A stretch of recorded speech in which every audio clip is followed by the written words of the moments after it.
Welcome to Joint Camp. I'm Dr. John Noble, and I'm here to give you a few pointers and tips about what to expect after surgery. Undergoing a hip or knee replacement is a rather big ordeal, and although it tends to be rather routine these days, sometimes patients don't realize the extent of the recovery that is determined by the extent of the operation. We want you to realize that you're here for an elective surgery. You're not a sick patient, and therefore you won't be treated in a gown and you'll be able to wear your usual clothes. We want you to understand that you're here for a tune-up.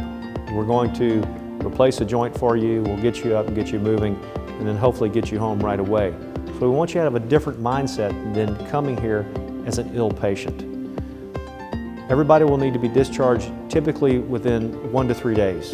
Patients who have partial knee replacements should be able to be discharged on the day of surgery or the following day, and most people who have a total joint replacement, such as a total knee or a total hip replacement, should be able to be discharged between 1 and 3 days.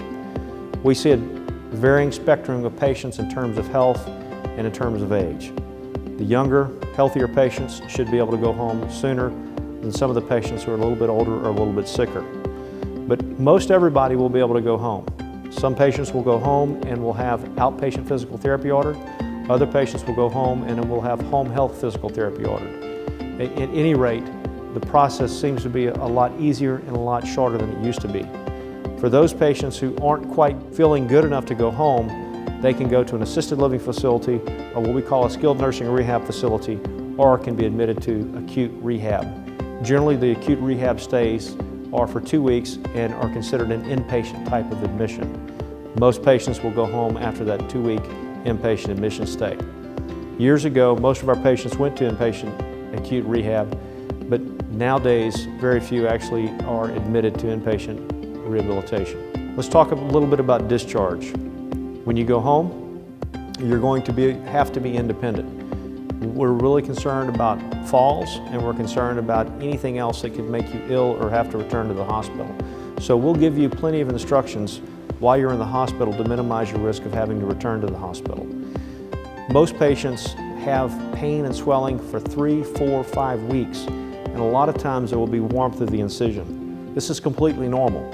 Of course, if you start running high fevers or if you start having any drainage from your wound, you have to get in to see the doctor right away. If you have any complications at all, do not hesitate to call the office. Although blood clots are rare, sometimes they occur, even on blood thinners. This can be detected by pain in the calf, by shortness of breath, or any other symptoms in which the patient feels suddenly ill.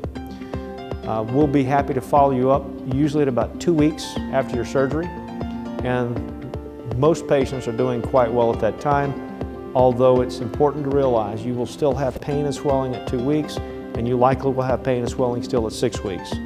At 3 months, most people are feeling better, still having some pain, some swelling, and some stiffness, and most patients, probably 90%, are doing quite well at a year.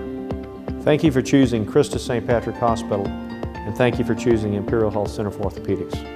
If you have any questions, please do not hesitate to contact us.